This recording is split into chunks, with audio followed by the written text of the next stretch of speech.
Yeah, folks, they actually lost to Miami. It happened. Trust me.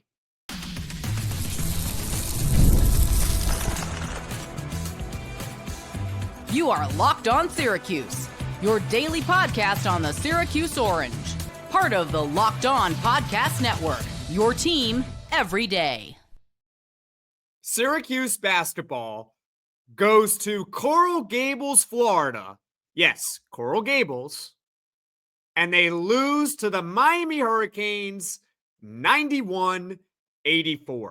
I'm Jackson Holzer, and this is Locked On Syracuse. And thank you for making Locked On Syracuse your first listen of every single day here on the Locked On Podcast Network. We are free and available wherever you get your podcasts, even when Syracuse basketball finds new ways to completely embarrass themselves. Holy crap. You know, this season has been really bad. They've been really bad. We get it, right? And we're going to talk about it later on, if this is rock bottom or not. We know that they've been bad. They have 5 conference wins. They're 5-8 in conference play. Now 5-9. But they didn't have this on their resume. They didn't have this. They actually lost to a 1-win conference team in the Miami Hurricanes. Holy crap. That is pathetic. There is no excuse for it, which we'll talk about. And this program just continues to sink lower and lower and lower and lower. Just smile through the pain, ladies and gentlemen. Just smile through the pain. That's all we can really do at this point. Let's get into some pregame notes. Pregame notes. The Miami Hurricanes let up 80 points per game. That is the worst power conference defense in the country. The worst. 340 out of 364 college basketball teams. And yet, Syracuse, they get to 84, and that's really only because at the very end, there were a bunch of free throws and turnovers and this, that, and that. They didn't really get to 84, but okay, fine. They got over 80. Congratulations. The Miami Hurricanes came into this game shooting just 31.6% from the three-point line as a team. That is second worst in the ACC. And tonight, the Miami Hurricanes, I'm looking at the box score right now, they go 10 for 20 from the three-point line. 10 divided by 20 is 50%. 50% from the three-point line. And they weren't just, oh my goodness, that was a tough shot for the Miami Hurricanes. Look at them drilling all these threes. No, wide open threes. I got a little secret for you all, ladies and gentlemen. I don't care if a team is not a good three-point shooting team. If you give these players who play Division I basketball open looks, they are going to knock them down. And that is exactly what happened. 10 for 20 from the three-point line for the awful Miami Hurricanes. And you know what's even more sad about this result? The Hurricanes actually beating Syracuse 91-84? Is that Miami was actually favored to win this game. That's right. Miami was actually favored.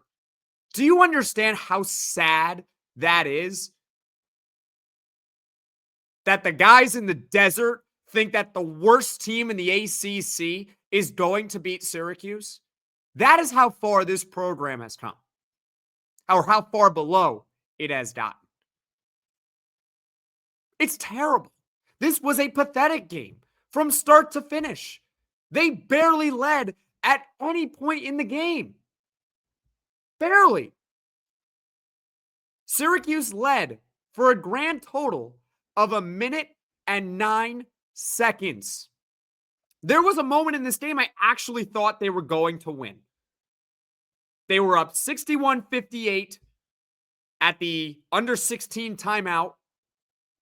Or, excuse me, to the under 12 timeout. They are up 61-58. Jaquan Carlos hit a big three-pointer to tie the game for Syracuse, to actually give Syracuse a 59-58 lead. And then he makes a great pass to Eddie Lampkin for a dunk. He puts the Orange up 61-58.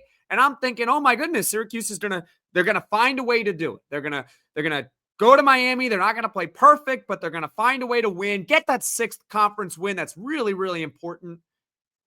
Just get out with a win. But no. Miami responds with a big run of its own. And they never trailed after that.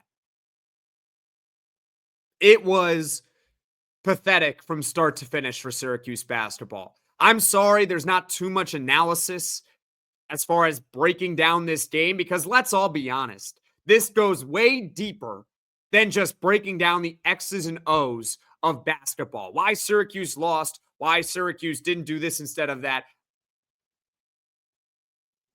You lost to the 1-win Miami Hurricanes. 1 win. They turned Matthew Cleveland, who's a really good player. Matthew Cleveland is a really good ACC player. They turned him into Michael Jordan. That's what they did. Matthew Cleveland had 32 points for Miami, 10 of 13 from the field, 2 of 4 from the three-point line, and he was good on his free throws, 10 of 12 from the free throw line, played 38 minutes. And he's a good defender, too. Matthew Cleveland is a very good ACC player. He ain't Michael Jordan, but Syracuse made him look like Michael Jordan in this game. Jalil Bethea, the one that got away from Syracuse basketball, decided, I'm just going to have like the best day of my life. I'm going to have 21 points on 6 of 8 shooting because Syracuse decided, let's not guard him. I mean, he is a former 5-star recruit. I know he hasn't had the greatest freshman season, but hey, let's just give him all the space in the world to do his thing. They had no answers for Miami's backcourt. Absolutely zero. And as far as Syracuse and their players, Eddie Lampkin, he doesn't really deserve any blame for this performance. He had 22 points, 13 rebounds. He was terrific. He also had 6 assists. Good things happened when Syracuse got it to Eddie Lampkin in the post, because either he was going to score or he was going to kick it out for a good open look for Syracuse, and sometimes they actually converted on it. So Eddie Lampkin had a great performance. Chris Bell in the first half was really good. He finished with 14 points for the game, so you can't really blame him. J.J. Starling did what he could. He had 25 points. It felt like kind of inflated.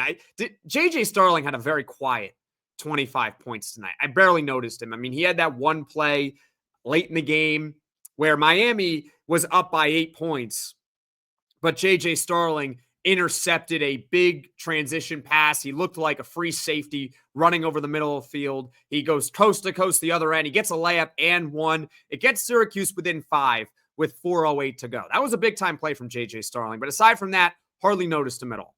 And he had 25 points. It's kind of weird to think about. This was just awful. I don't even know what else to really tell you. As far as the game, I'm sorry. Leave your thoughts in the comments section below, because I'm genuinely speechless. They lost to 1-win Miami. That's something. This is definitely the worst loss of the Adrian Autry era, and I don't even think it's close. Leave your thoughts in the comments section below. Syracuse actually loses at Miami 91-84. Credit to the Miami Hurricanes. They deserve this one. They were the better team from start to finish. Coming up, there's no excuse for Syracuse basketball losing this game, and I'll break it all down. So stick with me here on Locked On Syracuse.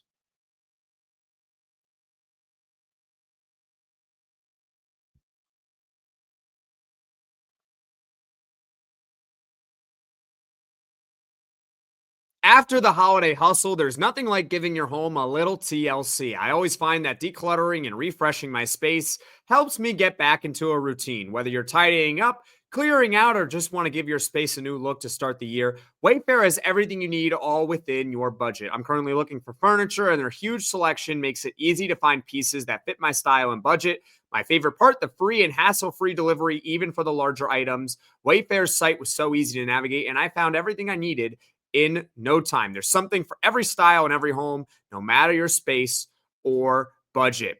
Give your home the refresh it needs with WayFair. Head to wayfair.com right now. That's WayFair.com. WayFair. Every style, every home.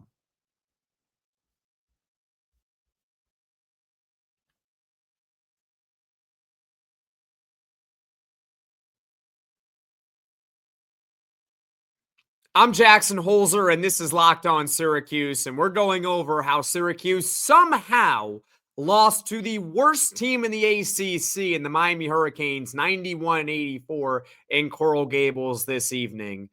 And there is no excuse for the Orange losing this game. None, zero. I don't want to hear it. None.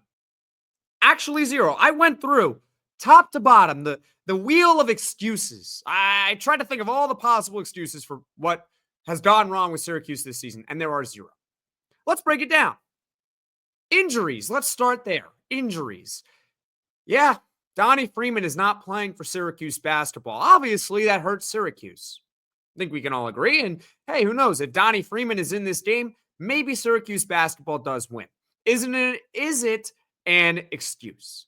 The answer is no. Because, yeah, Syracuse has an injury in Donnie Freeman. He is out for the season. But guess what? So does Miami. They also have a key player that's out. Nigel Pack averages 14 points per game at the guard spot. He has not played since December. He's really good, Nigel Pack. But guess what? He hasn't played either. So both sides had a key player that was missing. Very similar to when Syracuse lost at Notre Dame. And a lot of people said, well, the Orange didn't have J.J. Starling, so of course they lost. Well, yeah, you're ignoring the fact that Notre Dame didn't have Marcus Burton. We saw how good he was when he came to the Dome when he was finally healthy. Syracuse did manage to beat Notre Dame the second time around, though. It works both ways with the injuries. Yeah, Syracuse has a key player out. Guess what? So does Miami. It levels the playing field. And I understand that they're two different positions. One's a forward, one's a guard. Similar impact, you can argue, though.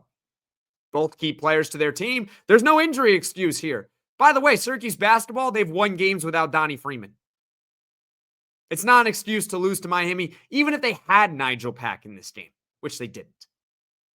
None. Don't want to hear about the injuries. Talent. Was talent an excuse for this performance? Really? I mean, I get Matthew Cleveland's really good. I understand that. He's probably the best player on the floor either side. Jalil Bethea is a former 5-star recruit that almost went to Syracuse. I understand that. But you're telling me that Syracuse doesn't have the talent to beat the worst team in the ACC? They had one conference win. They're not going to make the ACC tournament barring a miracle run down the stretch. Not enough talent to beat Miami? The talent excuse can work for Duke. Maybe you can say it works for Louisville and Clemson. It doesn't work for Miami. No. So you don't have the injury excuse. You don't have the talent excuse. Oh, by the way, their coach quit during the season. Their coach actually quit back in December. They have been running on an interim head coach. Jim Larinaga, he quit. He cited NIL as the reason why he stepped down, but let's all be honest, that's not really true. Nothing changed between, and I said this on the ACC squad, nothing changed between March and the beginning of the basketball season, except realizing that his team wasn't really good, so he decided to step down. He cited NIL, but that's just a cop-out. So their coach quit. They also have a star player injured. Do they really have that much more talent than Syracuse basketball, considering they have one ACC game win? Who else has Miami played this season? I'm just going to go through some of their results. Okay? Give me a minute. Okay. So they have a loss to Charleston Southern this season. They lost to Mount St. Mary's in overtime this season. Their only other conference win was against Notre Dame at home. Coincidentally, the same team that Syracuse went 1-1 against. This team just isn't very good. I'm sorry to say that. I mean, they lost to Drake. who's actually good, but you still get my point.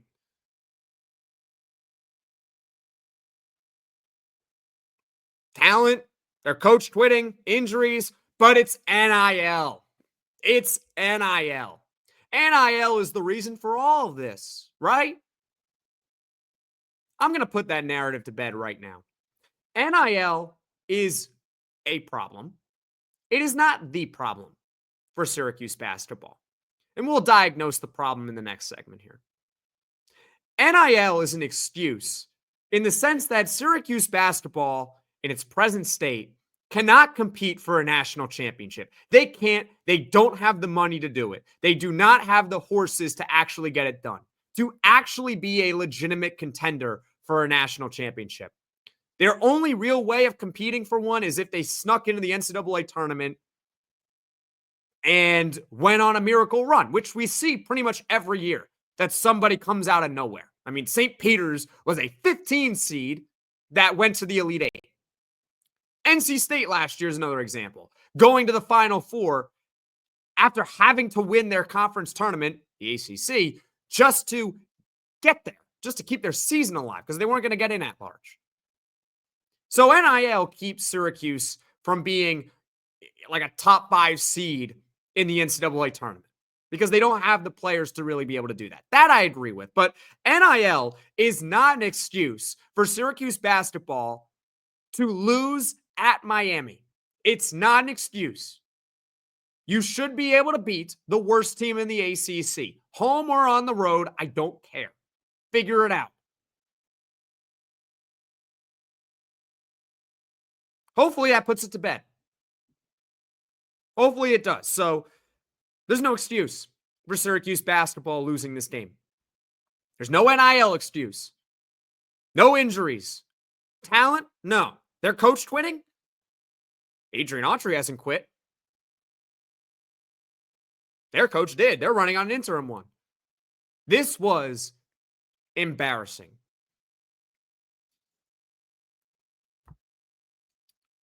Duke needed to be a wake-up call in the sense that that's the bar. That's where you got to get. But man, Miami is the floor for how bad it can really be. And Syracuse basketball just hit it. This needs to be a wake-up call. And so coming up, we'll talk about rock bottom for Syracuse basketball. And feel free to answer right now in the comment section below as Syracuse basketball hit rock bottom. That's coming up next here on Locked On Syracuse.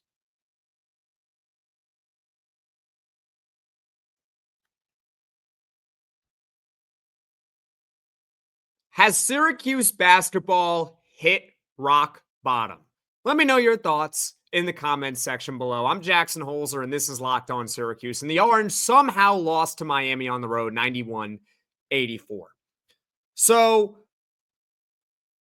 I'll answer the question for you right now, but I'll answer it for you right now, okay? To me, this is not rock bottom just yet.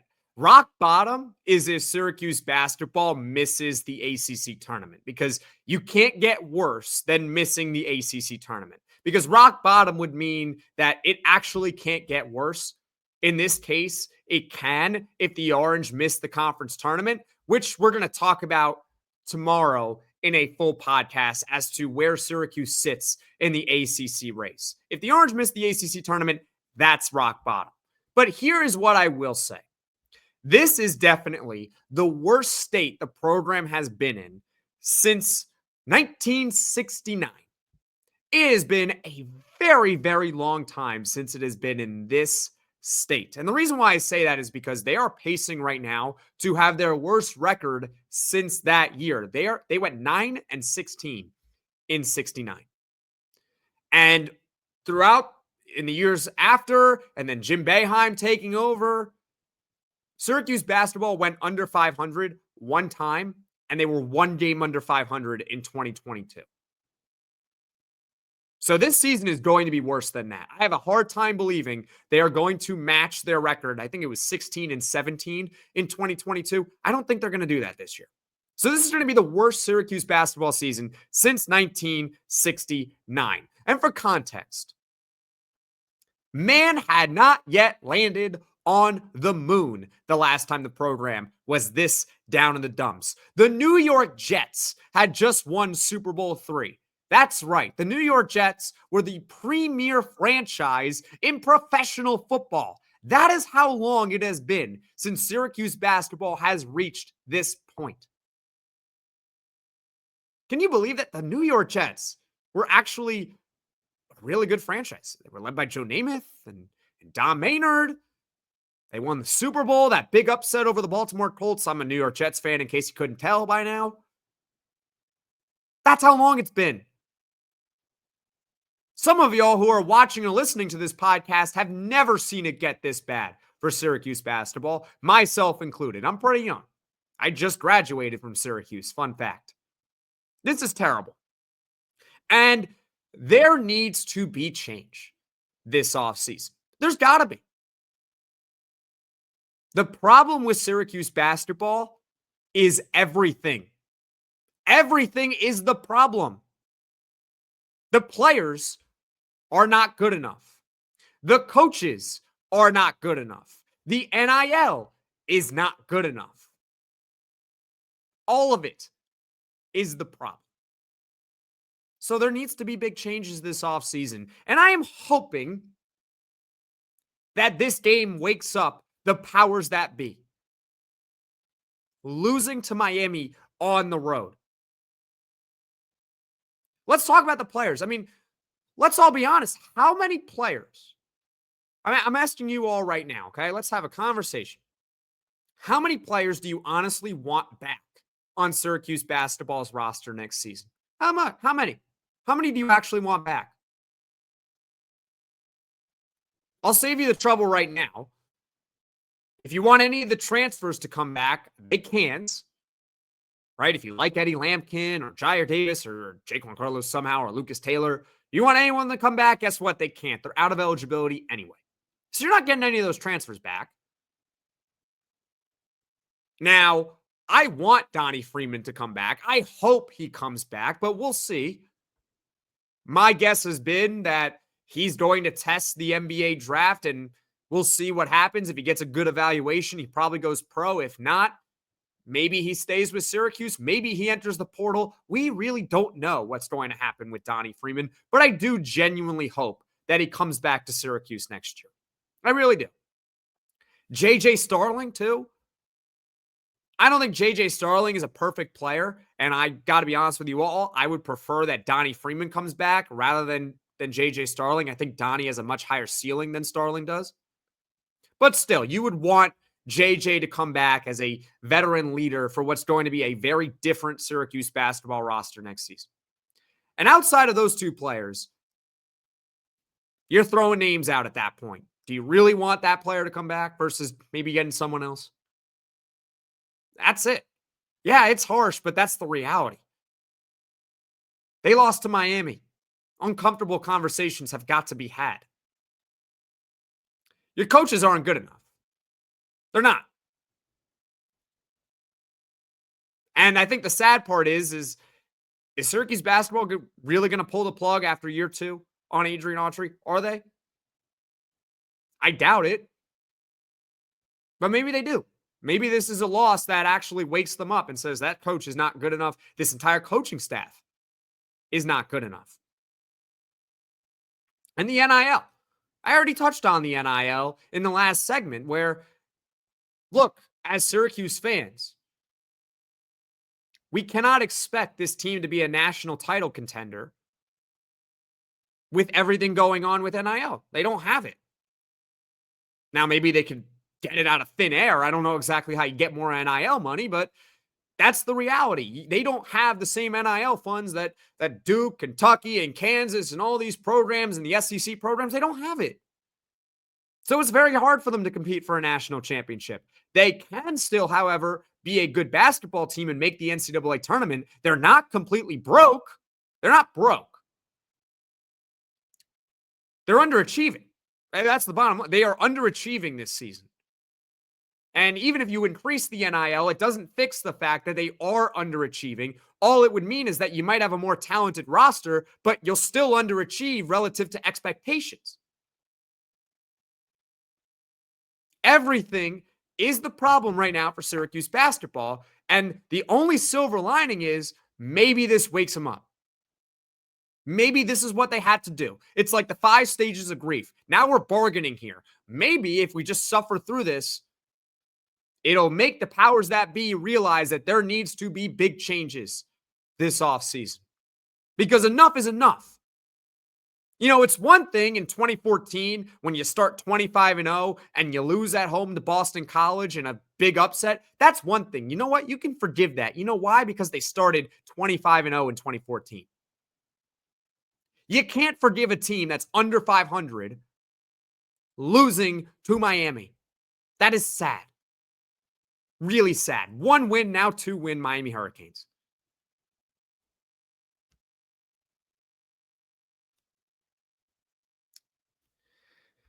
I don't know what else to tell you all.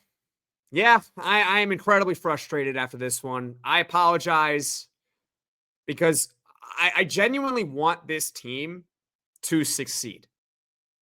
I really do. I'm speaking to you all right now. I want this program to succeed. I want them to win. Do you know how fun it is when Syracuse basketball is winning? When Syracuse anything is winning? It's fun.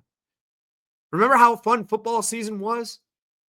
Even when they lost, we would still understand that this was a big improvement over what we had seen previously from Syracuse football.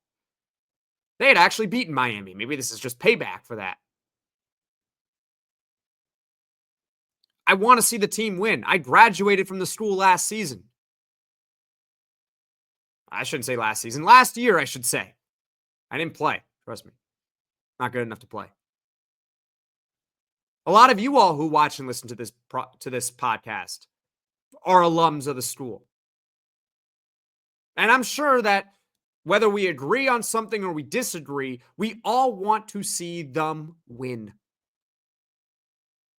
And they're not doing it. And it has never been this bad. It hasn't been this bad since 1969. And even then, it was different times. It's unbelievable. Syracuse basketball loses to Miami on the road, 91-84. As far as what's coming up on the podcast, tomorrow we will talk more about Syracuse basketball and where they sit in the ACC tournament race. And thank you for making Locked On Syracuse your first listen today. And for your second listen, you can check out the Locked On ACC podcast. Alex Dono and Kenton Gibbs, they keep it real and bring you the truth about where your favorite ACC team stands within the conference. Find Locked On ACC on YouTube or wherever you get your podcasts.